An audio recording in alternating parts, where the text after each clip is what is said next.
crazy mix over there. But now on the finals, excuse me, I've been doing the DJ sets live during the breaks while Christian Jonas was oiling, and also putting some little bit of disco music to pump up the audience and pump up the hearts of the bowlers. Actually, you could have seen Ethan Fury and Nate Purchase were dancing and moving their hips to the music. They came to the DJ booth, have some fun. Even AJ Johnson himself spent some time over there. So, is Josh there, Jay? Hey, good to hear your voice again. Thank you so much, buddy. I'm back on track. Finally, a little bit less bowlers on the lanes. Let's see if for once, and just for once, I don't make so many mistakes and I follow everybody on the right path. We are down to 8 bowlers. Same format as we had on top 16. Total score for 3 games. So all you have to do is do 1 pin more than the opponent you have on your own pair, and you don't need to care at all about the other one. So 4 bowlers will go into the semifinals. It's going to be fun to see. Not a lot of strike going on, probably a little bit of pressure, probably a little bit of too much reoiling that could be causing a slight difference also on the way the lanes are behaving. But I have a pro down here. He's super busy, but I'm gonna make him a quick question. Martin, do you believe so much reoiling it could make a slight difference on the way the lanes are behaving at the moment? You know what? I think every re-oil, they never get exactly the same. The machines, I no doubt the machines does the same thing, but there is always something with the humidity Many factors, right? yeah, it's just the way it is. I mean, I've been bowling for so many years, and tournaments they put the same pattern on over and over again. There is things that will make them different, but that's just the case, and in this case, let's get more and more people in the bowl, In but the bowling alley, yes. also those guys will have different tactics when depending on who they bowl. I agree with that. Some matches might be the way that they really want to make them easy and score a lot, and sometimes you really want to make them tricky and think you will be better on the other guy if they get messy. Keep his scores low. Yeah. On the other hand. But in general, the general talk is the more you redress, the tighter the lanes get. That's the general. And that's the good thing when you see one of these professional guys, in this case Martin Larsen, walking by. Thank you, Martin, for your explanation. We love you, buddy. And back on track, let's see. Lanes 13 and 14. We have Nate Purchase, 9 spare, 9 spare, 9 spare, facing Alec Keplinger, 7 spare, strike 8 spare. So Alec is 2 pins ahead, but as we said, it's total scoring for 3 games. Lanes 11 and 12, we find the Swedish guy. Joachim Karlsson is facing Andrew Anderson. A couple of open frames for Joachim at start, and clean game so far for Andrew Anderson. So Andrew is 19 pins ahead at the moment. Looking down at 17 and 18, we find Ethan Fury trying to beat the Finnish guy. Juho Rissanen. Juho started with a spare and a double. Ethan started with an open frame, spare, and just stroke on the 4th. And Sean Rush is on lane 19 and 20, bowling Raymond T. Sean's got strike, spare, strike. Raymond starts with a strike, and then he had a split, so 8 and 1 for him, and 9 spare. Obviously, we are getting into those stages in the event where pressure starts to be also a factor. You need to stay very clear on your mind. We have been explaining it's a very demanding pattern. It doesn't really allow you to do a lot of mistakes. It doesn't really let you miss outside because the ball doesn't come back. It doesn't really let you miss in because the ball won't hold. And it's quite demanding. On the top of it, there's the pressure of getting closer to the step ladder and to the TV show. In this case, wow, wonderful spare for Nate Purchase on lane 14. He took the 3, 6, 10, 7. For those of you watching, we have 3 cameras at the moment. You can find 11 and 12, then another camera on 13 and 14, and finally another camera with 2 matches on, which is 17, 18, and 19 and 20. If you guys have any question, just pop up over there. text me down. Yes, actually, you're right. It's 3 games, total points. Thank you, Tom Lindgren over there. Solid 10 on lane 13 for Nate Purchase. Andrew Anderson looking very solid. Spare triple. Andrew is taking 29 pin lead on the moment, and also he has got a double. Joakim is working on a spare, so it could be a little bit more than that. Let's see what Joakim can do on lane 12. Beautiful shot now there, perfect strike. Even if Andrew is leading by some points, we have seen before what Joakim can do when he starts striking. He can produce a lot of energy down the pins, and when he finds his spot on the lane, he's pretty much unstoppable. Now all the way to 19 and 20, we find Raymond Tees working for a double. No, that was deep in the head pin, and now he gets the 6 pin down, so that's going to be even a little bit tougher spare for him. He leaves the 3-10, 4-7. We're going to have to see probably the scoring pace is going to increase a little bit on game 2 after everybody settles down on the lanes and they start to do the small alignment, final adjustments to be sure they're on the right spot.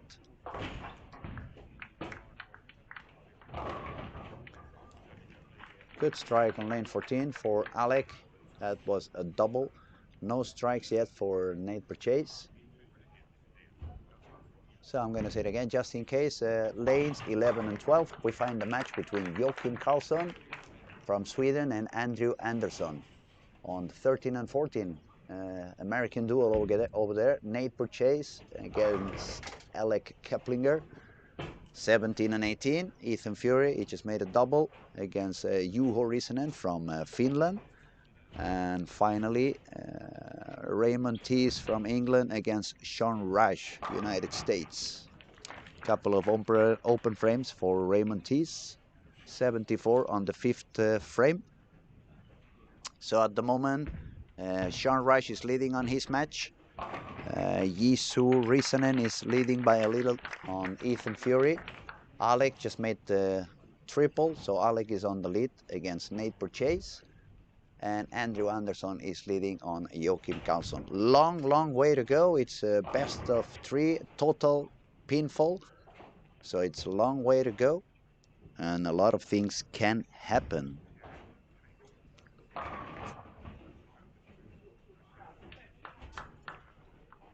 We have a comment over here from Pierre Lemieux. I hope I said that as close as I could. Lemieux, so Lemieux, I believe. He says it takes 3 TB to see it all, or 95 TV screens as I have in front of me right now. Spare for Nate Purchase, strike for Sean Rush. Let's see what Andrew can do on lane 11. He takes 2. 287. Oh, Fury just took the 287. Was it backup? 287, but was it backup? Yeah, backup, right? No Ryan Barnes, Chuck. No, he just lost his match. He bowled unbelievable, though. He made an amazing performance during the whole week. Great job by him. Also, he spent some time here with us in the booth during some of the streamings. If you guys missed that one, I would recommend to go later on and see it. We had a lot of fun with Ryan. We spent a lot of time here in the booth. He was supposed to be for 1 or 2 games. He ended up being here for over 4 games. During that streaming, we had Walter Ray also on the chat, so it was quite cool.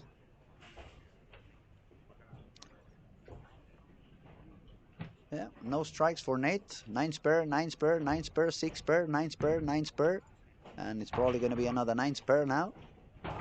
He's bowling against Alec, who's got 7 spare, strike, 8 spare, and a triple. There's go Nate for the spare on 13, and he takes it. So it's a few pins behind, but long way to go. Back on the more to the left match, we see, which is lanes 11 and 12. Joakim Karlsson, 3 open frames for him. 50 pins down to Andrew Anderson. Beautiful strike now for Joakim. Remember what we had on the previous playoff on top 16? There were some people with 80 pin leads after one game, but everything was so close at the very end. So it can go up and down very fast. The lanes are pretty demanding.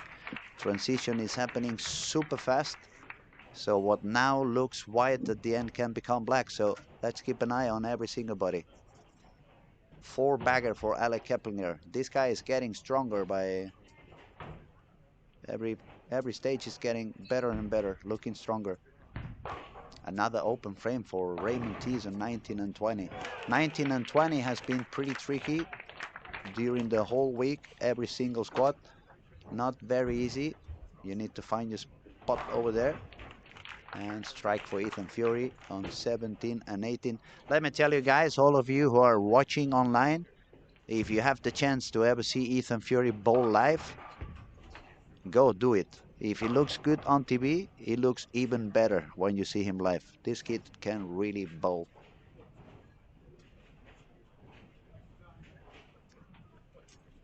Hit Jack is asking how many will go into the finals. Well, it's 8 bowlers. They are facing one to another at the best total pinfall of 3 games. So that means 4 bowlers will advance into the semifinals.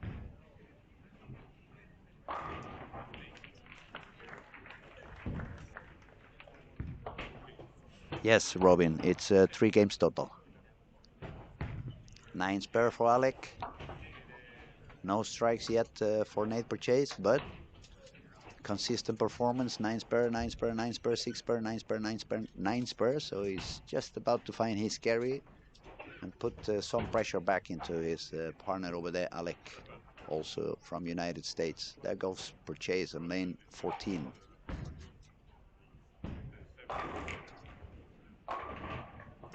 Ooh, 7-10. Messenger takes down the 10, so he leaves the 7. Another 9 pin count for Nate over there. Joachim Karlsson on lane 12. That could have been a disaster for him, but some pins fell down. 10 pin for Joachim. It was another open frame from Andrew Anderson. So you can see, guys, what I was meaning. Andrew started with a spare and a 4-bagger, but now he's on the pace for a square 200. Looking around, we see Ethan Fury making his way back. Ethan's got a double. It's just 5 pins behind Juho from Finland. But since Ethan has a strike, he has a chance to take a 5-pin lead if he keeps on striking. We see people from Romania. Hello over there. Now it's actually a lot of people in the chat.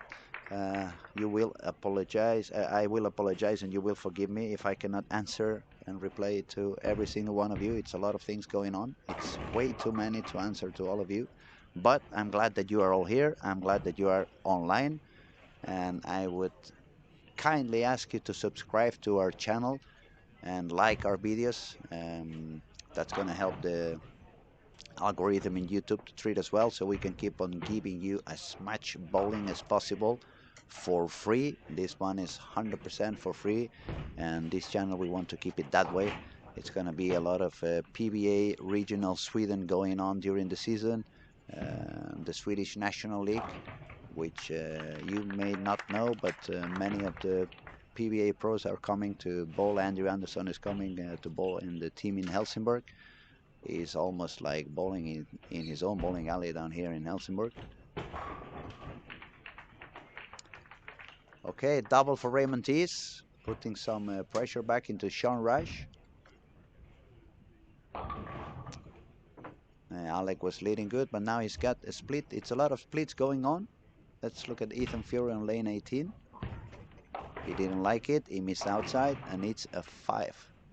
Watch out for Ethan Fury on frame 9. Definitely is not high scoring for anybody at the moment. Everybody's struggling a lot. Sean Reich made a double on lane 20. So far, the highest score on the lanes, I believe, is for Juho and Ethan Fury. Ethan made a very good attempt on the spare, but he couldn't take it down. So 5-4 for Ethan Fury. Dropping down.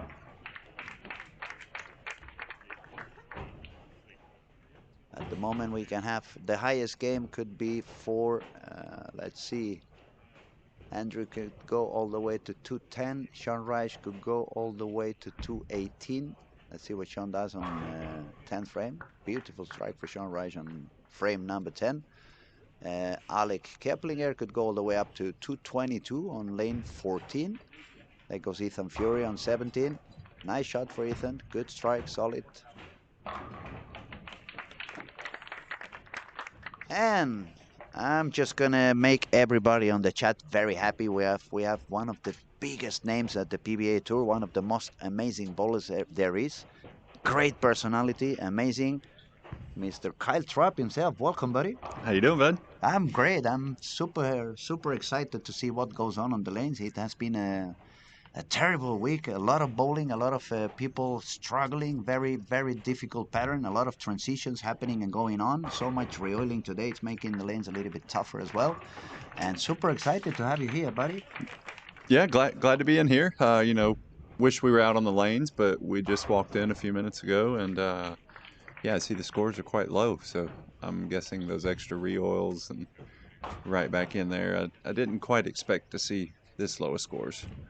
No, I was hoping actually it was gonna go a little bit higher, but it looks like people is trying to find the spot. It's a lot of splits going on around as the lanes seem to be very sensitive one more time, and it feels like transition kicked out even sooner.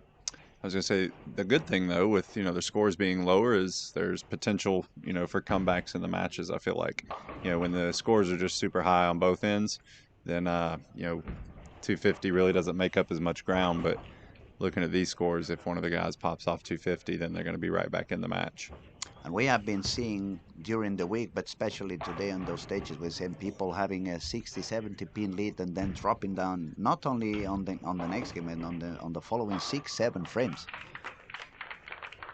Nate Porchase finally got his first strike on the game. Strike on lane 14. He's gonna try to double for 178. That's gonna leave him 33 behind of his partner on the lane, Alec Keplinger.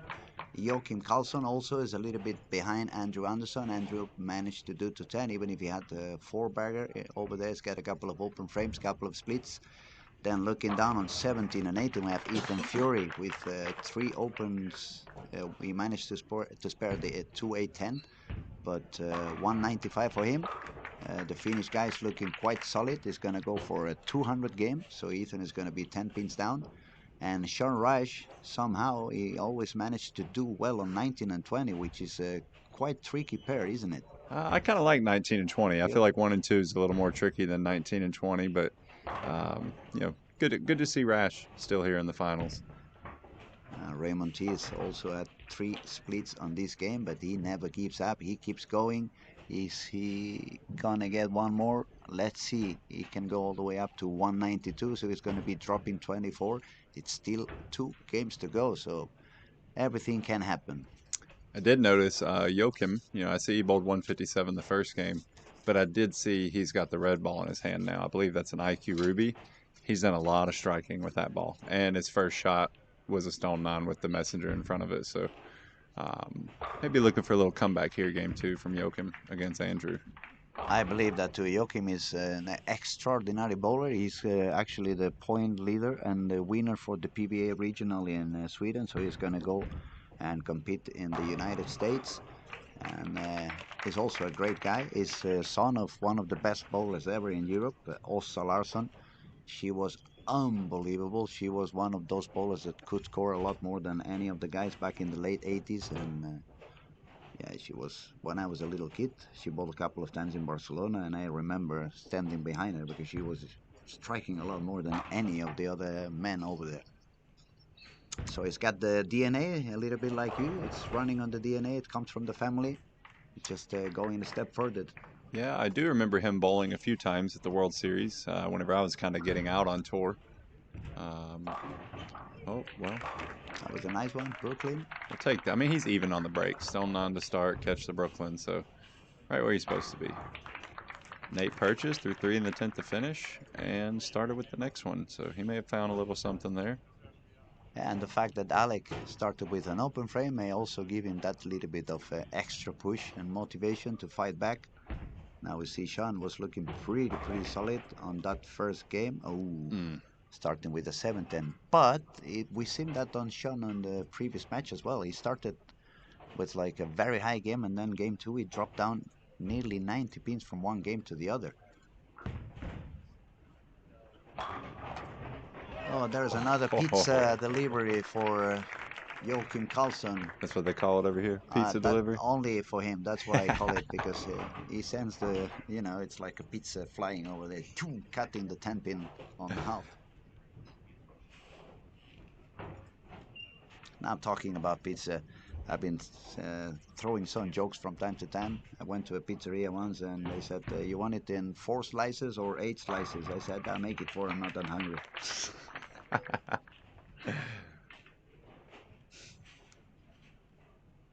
Yeah, welcome to the show. Hello from Cyprus. We have people from over 70 countries at the moment. It's so many people in the chat. It's unbelievable. We thank you guys for being part of this, being part of the show. You see people saying hello, Kyle from Romania.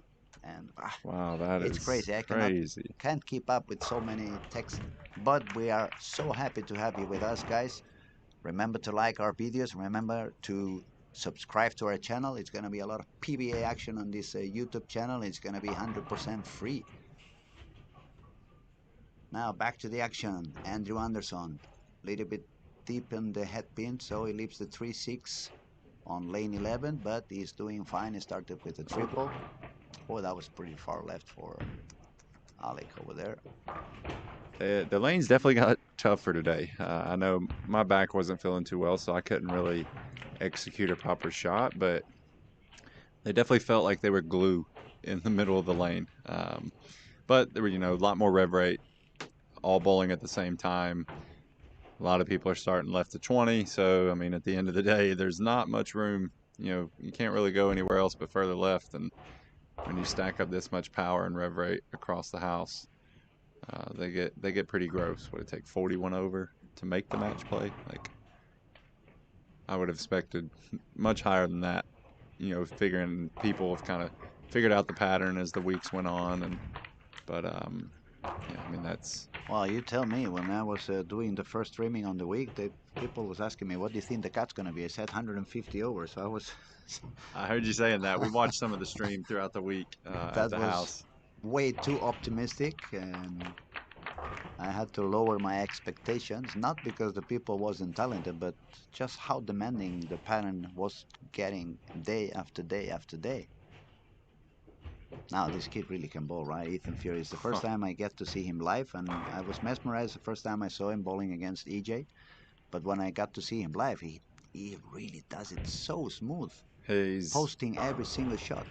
I think that's one of his best attributes. Is he hardly ever falls off a shot. And the other thing is when he gets this far left, that's when he gets even better. I know he did just win 2 of the super regionals in the last month. Um, Obviously, he won the major this year.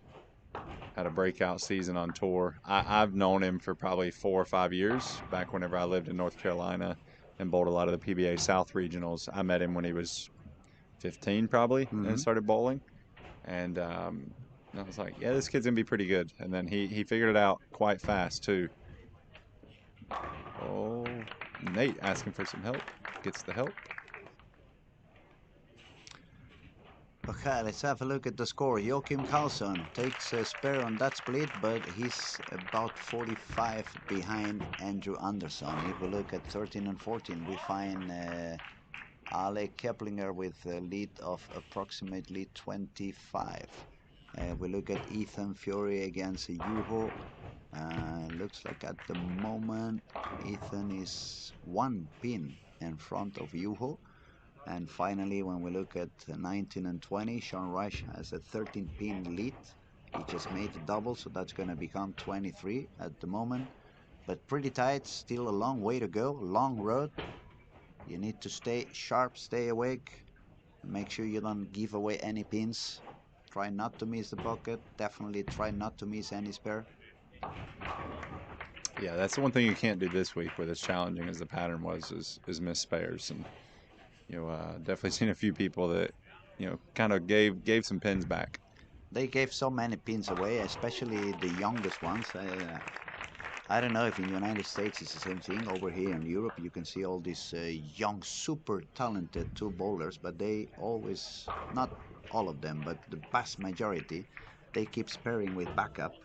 And when you bowl on a very easy pattern, you can do that very easily. But when you're bowling in such a difficult pattern, I don't understand why don't they just go straight for the pin? It's a lot easier. They're giving up so many single pins. I did notice a lot of backup balls over here on spares, and yeah, it's like that in the States as well. And obviously with a two-handed game, one-handed you're not really going to see the backup ball very much, shooting spares. But I feel like it's just the kids, the younger kids, two-handed bowling. So they when they start bowling, they want to hook it. These Mm. young kids, they want to hook it. They want to see it hook. So then they don't really learn to throw it straight at spares. Because then, oh, well, Simonson's won a title backup. Simonson's bowled on TV backup. So Yeah. then, all right, I'll just go with backup. And like you said, it's easy. It's fairly easy to execute that on house shots or, just easier patterns. But yeah, I mean, you get on something tough. That's why I always told kids, whenever I was growing up, my dad always made me shoot spares with plastic Yeah. at the left side too. Mm. Mm. And I started bowling regionals and quickly realizing, I can't be hooking at my left side spares, and you know, kind of switched to plastic straight at them. It kind of eliminates the pattern, whether it's tough or easy. And I believe that's one of the tips we can give to the young ones listening and watching. I mean, when you really pay attention to those guys like yourself in the tour, and I mean yourself, Jason, Jasper, they bowl straight on the spare. They grab a plastic ball and they go directly. They don't start doing hooking in here, hooking there. It's different if you have a group. Okay, maybe the 2 and 8 you want to hook it and make sure you get it. But for single pins, why complicate yourself, right? Okay, back on track. Let's see what's going on. We have a little bit of action, a little bit of movement. Juho is putting some pressure onto Ethan Fury. Juho's got a strike spare and a double. Ethan Fury's got 8-0 with a split, so Ethan has 93 on the fifth frame. He looked a little surprised too in that fifth frame. It looked like he liked it off his hand pretty well, and kind of like a pocket 4-6, kind of high flush 4-6. So Ethan went light. He left the double wood and then the 4-6 on a shot that he really liked. And Yuho threw another good one. So, yeah, I think. Yeah, these guys up here in Scandinavia, I mean, you've met them quite a few times. Some of them you may not really know, of especially talking to the people watching online, like, who's this guy? I've never heard about him, but there's a bunch of good bowlers up in Sweden and in Finland. They can really bowl, they can really strike, they can perform, and they are very hard to beat. I see we have a lot of Americans left. I did notice that. It was 5. Yep, 5-3. Not too bad. Nice to see Ray Teese. I know he switched to two-handed there for a while, I believe, a couple years ago. I don't know when he switched back, but I always thought he was pretty good one-handed, so I was a little confused by his switch. But good to see he's in the final 8, one-handed.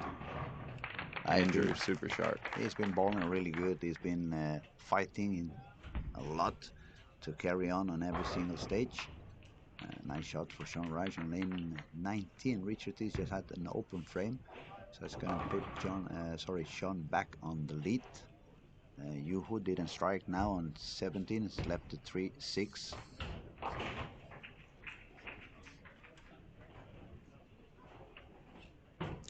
Seems like we had a small issue over there, but now I think I'm gonna have a look at see how everything is going. We have Andrew Anderson with a triple, 8 spare, 9 spare, 9 spare, and a double. So Andrew is looking comfortable there. Joachim is bowling much better than he did on game 1, but he's having a lot of issues on lane 12. Even when he got the strike on that one was a Brooklyn, he doesn't seem to be able to make the ball stay on the right side of the head pin on that lane 12. And he needs to find a way to do that as soon as possible. I mean, Andrew is not gonna give up soon.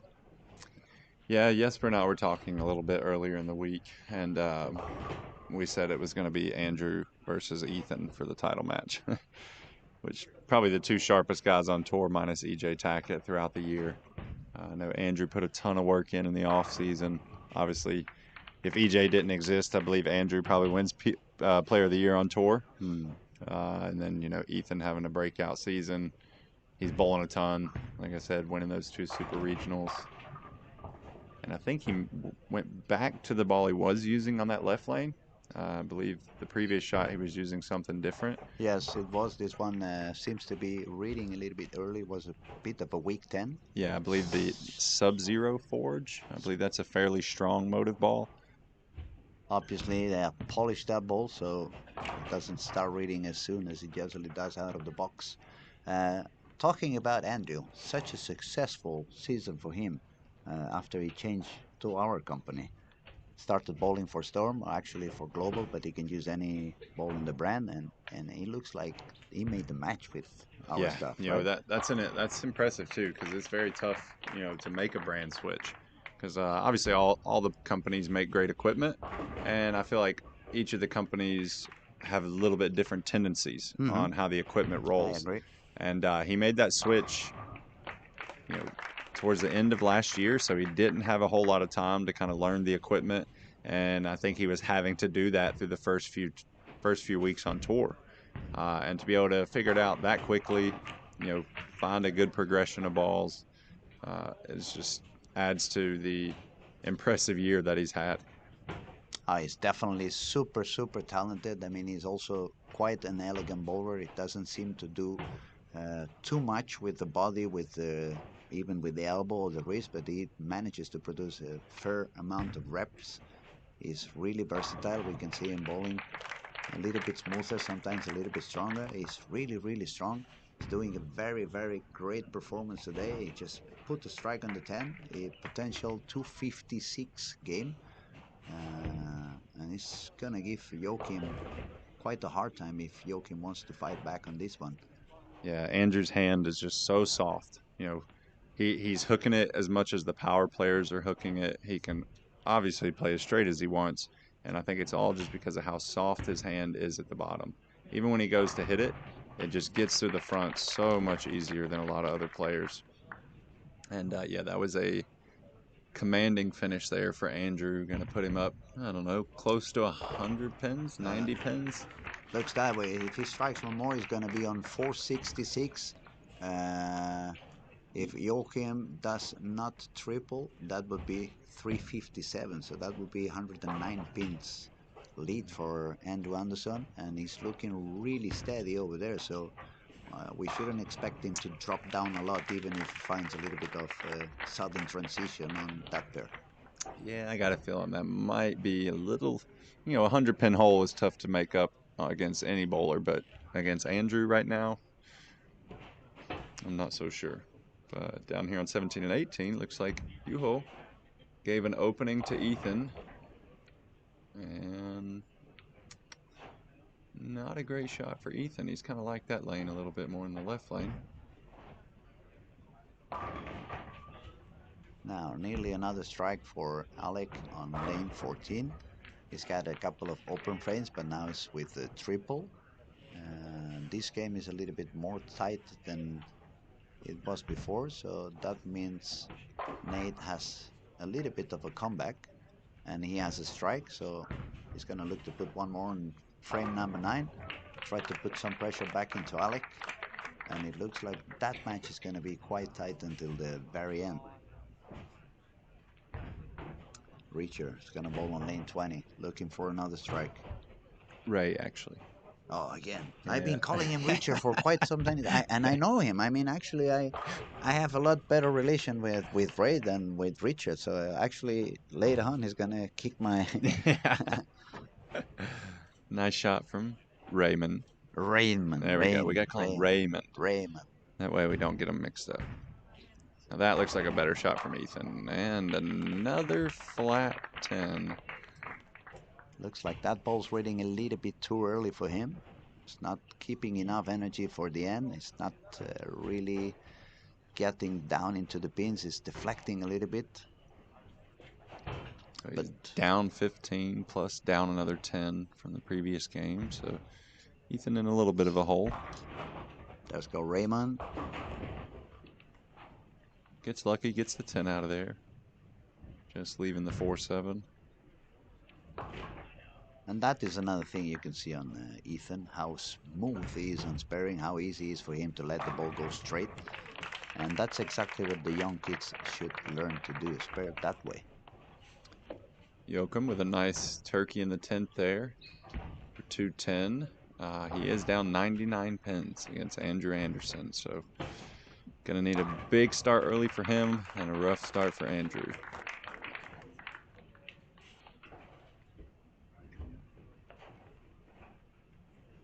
Yeah, Brandon here says Andrew Anderson is my pick to win the whole thing today. He's shooting really well and think he's wanting it. Do notice we will have a new champion again. Again? Yep. Even through last round, I noticed top 16, there was no previous champion that made the cut. That's always cool to see a new champion in an event, especially over here in Sweden. Very different pattern from last year, definitely. It's Pizza delivery. Pizza delivery on lane 13, that's true. Last year it was a lot of friction, it was a lot of everything, people bowling very close to the corner. Well, now we are bowling in the corner, but on the other corner. 5 pin for, again, lane 12. He's not Like managing to get the ball on the right side of the head pin.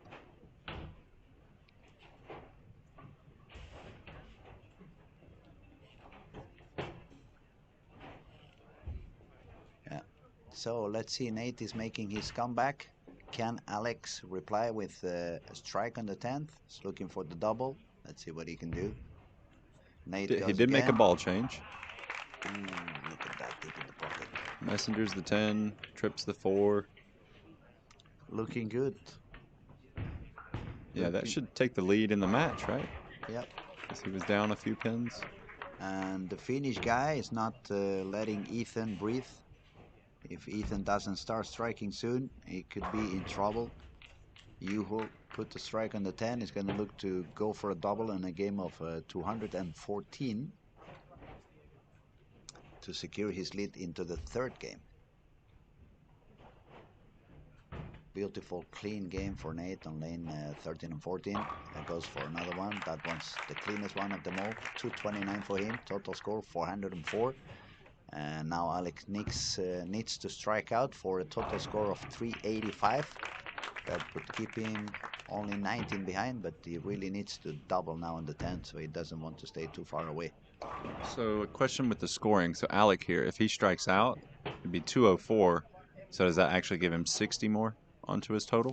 Yeah. So he could reach 415. True. Okay. True.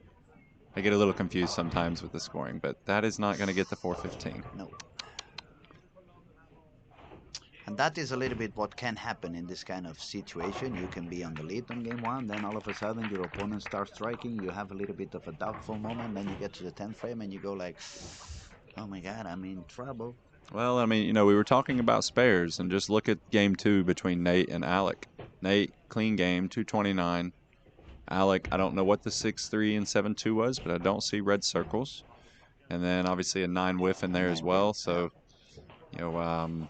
cover those spares. He's looking at 2-0 if he opens here in the 10th. So strikes are for show, spares make the dough. Ball change out the window.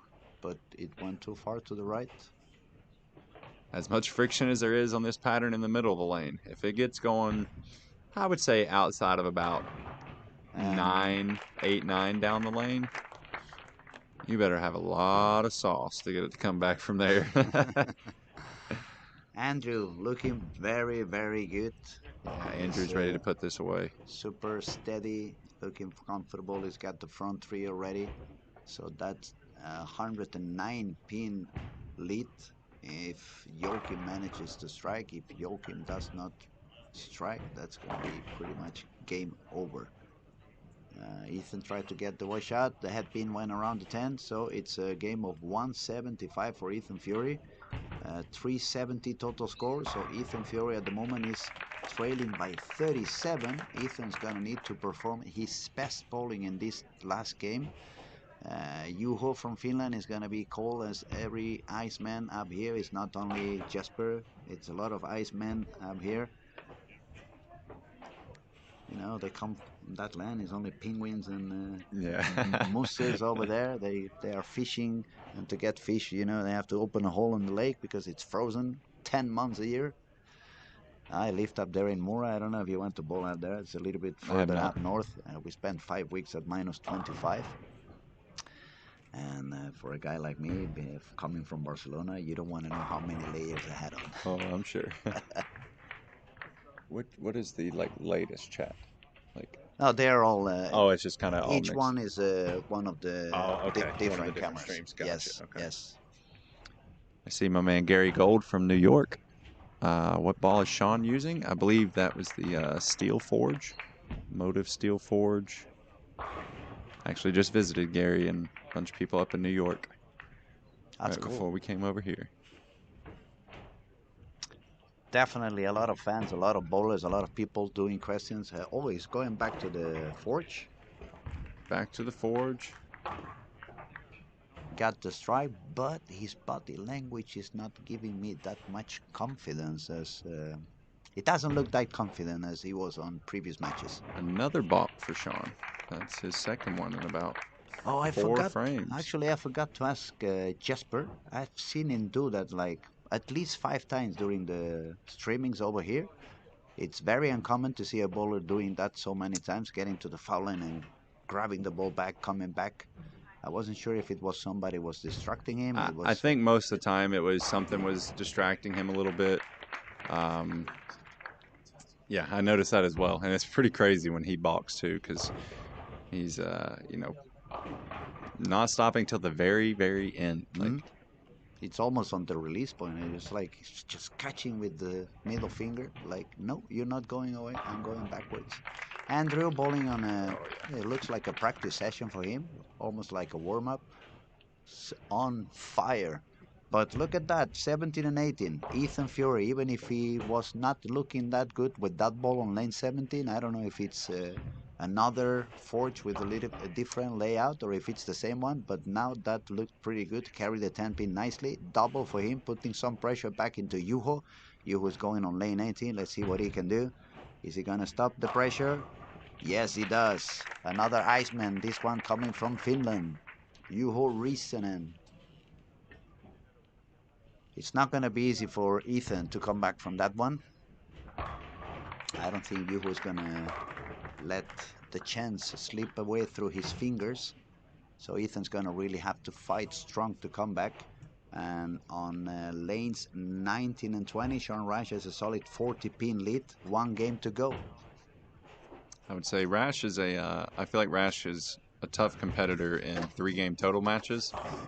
He's very good at kind of breaking the lane down a little bit, following in his own transition. Andrew is the same. You know, I feel like both those guys, because they can be straighter players, and then they can also hook it when need be. And that's why, guys, we are so happy that so many of the pros have been passing through the booth and giving us their perspective, their knowledge. We can see a lot of things on TV, but we cannot feel what goes on the lanes. You guys bowl so many weeks, once against the other, so you really get to know what's the best part of the game on which one of them. What aspects do they struggle with? So I appreciate you being here, buddy. Of course, Thank glad you to for be your here. time. Thank you for your time. Oh, another Oh, miss now for Nate. It looks like they inverted. yeah, that was a pretty bad break too. But Yeah, it I was think a. there could have been a little frustration from leaving the stone 7, but you have to leave that there and make sure to do your job and cover the spare. Now it's going to be a very important frame for Ethan Fury on lane 18. Yuho just did 9 spare, so Ethan has the chance to recover some pins on that match. Let's see what goes on. Raymond on lane 19. Raymond needs a strong performance if he wants to make it back. Nearly left the 210. Thankfully, the pizza guy was around, took away the 10, only the 2 pin for spare. Now it's Alec who's got the split on 14. Looks like nobody wants to win that match. Now Ethan going for a strike on the 18, looking for the triple. And he does. Definitely likes that lane. The last one on 17, because I believe that is just the same ball flying over here. I highly doubt he has two of the same ball. No, makes sense. Um, he looked like he just got slower. That's the thing. He tried a ball change. It took off on him. Went back to it, flat 10 a couple times. Just got to be able to gear down, maybe add a little more rotation. Maybe he adds a little bit of loft, but he definitely got slower his last time on 17. Now he's going to take another shot on lane 17, looking to put his fourth strike in a row and put some more pressure into the Finnish guy, Juho Rissanen. There goes Ethan, lane 17. The young kid, the young talent, he delivers. Is he hooking back? Yes, he gets it. Strike for Ethan Fury, four-bagger. Now the match is getting tense. Now the match is getting on fire. Can that fire melt the ice from Finland? We have to see. Andrew just kind of wrapping up his match. Missed the 6-10. Obviously, he could afford that in this match at least.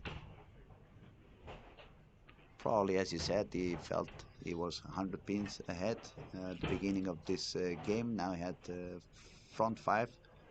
So probably he kind of relaxed a little bit himself. He allowed himself to stay a little bit less present. But Juho, 4 pin. Nice try. Hmm?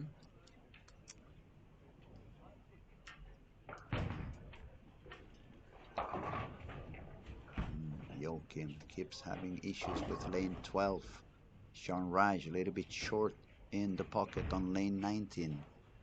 See if Nate can bounce back. Wonderful 2 strike. for 2 on that lane. Nice, Split nice. and then a bad break on the left lane. So. Spare for Juho. Well done. Spare for Joachim. Joachim is quiet. Hope that 10 pin's okay. Looks like Joachim hit it pretty hard. Bosco style, right? I was crossing with him one game this morning, and he 7-10'd. And I was like, oh, this one's going to be hard. Like, he didn't make it, though. I was surprised. Arnar took the 710 yesterday. I did see that. Yeah, I made a 4.67 today. Like, barely hit the 4, and it looks like I remember that. Joachim Yeah, threw it yeah, down the lane. that was fun to watch as well. Okay, Juho, lane 17. Looking to deliver. And he does. Nice shot. So Juho was 37 pins ahead. If Ethan strikes now, he's going to have come back 32 pins. So the match is going to be on only 5-pin difference. This is getting tighter. Raymond strike on lane 20, trying to put some pressure back into Sean. It's 40 pins between them, but now back to the action on lane 17 and 18. Ethan Fury looking for the fifth one. Can he deliver? Oh, boy. It slipped from hand, probably. Yeah, I used to do that sometimes. Like, how can I drop it with two hands on the ball? Maybe Ethan was thinking the same thing. Good shot from Keplinger. Andrew had a washout, but he managed to spare. So the game between Andrew and Joachim, it's game over. Big shot here for Ray. Ooh, solid 10 for him. We have one guy already advancing into the semifinals, which is Andrew Anderson. Even if Joachim striked out, he couldn't reach the score that Andrew already has. So the first guy in the semifinal, playing for Jota, the local team here at Olympia, it's Andrew Anderson. We're going to focus our attention in the other 3 matches. Some of them are struggling. It looks like both Nate and Alec are a little bit uncomfortable on 13 and 14. You don't see any of the two of them with that, that expression like, I'm in control, I know what I'm doing. Yeah, neither of them look like Andrew Anderson right now. But hey, they're in a tight match, so you've got to just buckle down, keep your head down, and take it one shot at a time. Looks like a better shot from Ethan. Yes. So 10 pins up on the game, but was 37 down, so still 27 back if they both strike out.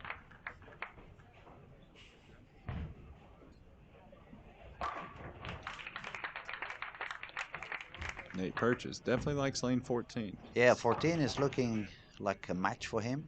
Not so much on 13. Let's see what he can do on this next shot. And we have to see what goes on with Juho. He's going to take his shot on lane 18. Can he put some pressure back into Nathan? Does Juho still calm and relaxed? There he goes, walking on the lane. He delivers, he likes it, he's going good, and he nails it. He's almost got a little bit of Stu Williams-esque Yeah, a little bit. That's true. release. Like it looks like his hand's going straight to the side, but uh, obviously looks like he's Nate, getting lane around 13, it. That's different a ball. good one. Yep. Good. Yeah, he's throwing 2 different balls on this in game 3.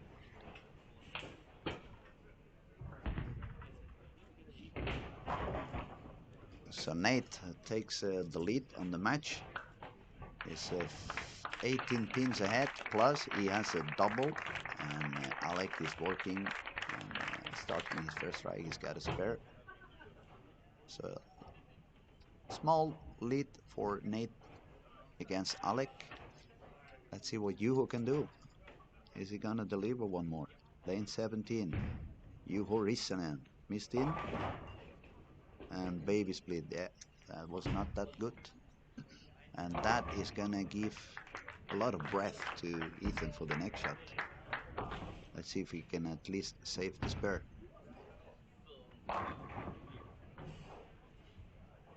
Yeah, I would say Andrew's switch got flipped off there maybe in the middle of this game. It looks like he's trying some Yeah, different he's balls trying as some well. other balls now too, but Trying to get some information perhaps, but definitely the attention is a little bit gone. But I can understand that you just want to relax a little bit. Good spare for conversion. Juho, definitely very, very good spare. Juho is now with 116 on frame 5, 136 on frame 6, so 16 above par. He could go all the way up to 246, while Ethan Fury could do all the way up to 278. That would be 32 pins, so that would still be 5 pins extra for a Juho. So definitely Ethan has to strike and try to put some pressure and hope that Juho does not deliver as good. Let's see what Ethan can do. It doesn't look bad. No, it was indeed very, very good. No pins on the rack. He took them all down behind, and that looked amazing. Nate, lane 14, the one he likes, and he has to like it. Another one. I like watching Nate. He's quite emotional when he bowls. 19 and 20. We have Raymond on 19. He needs to start striking. He's 40 pins down. And a wrap 10 the last time on this lane. Another good shot. There we go. Very good shot over there for Raymond. Very beautiful pin action.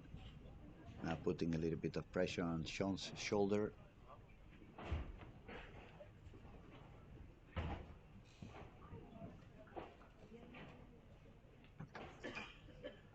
Ethan stepping on lane 17.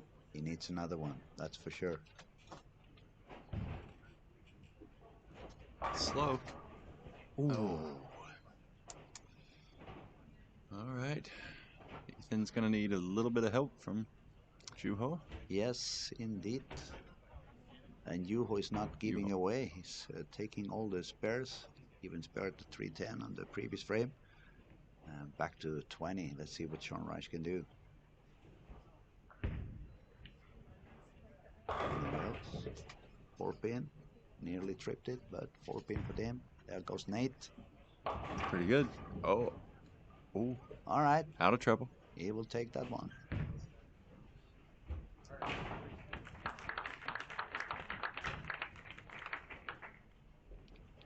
So maximum score now on this game for Ethan Fury would be 257.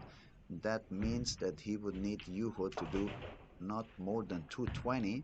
Juho at the moment has 2 doubles. So if Juho doubles one more time and makes a mark, it's going to be on the 220 something. And that would let Juho go on into the semifinal.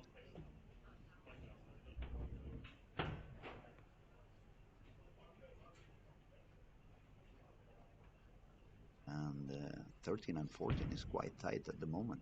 Very, yeah, very what tight. we got? Ooh, 8 and 10, Uh-oh. short short in the pocket for you. That definitely opens the door for Ethan. Yeah, we got a game now. There goes Alec. Game 14. Short to the pocket. I believe Alec just took his tape off. That's probably going to do it for Alec. Let's see. 51, 71, 01. 582 maximum score for Alec if he triples on the 10. 582, and Nate just needs Nate good is count. already, yeah, he needs to take 7 pins. That would put him on 584. So it looks like Nate is going to join Andrew Anderson on the semifinal. Sean Rash split on lane 19 while Raymond tees as a double. Sean was leading by 40, but now the things are going to get tighter. So it looks like we have a match alive on both 17, 18,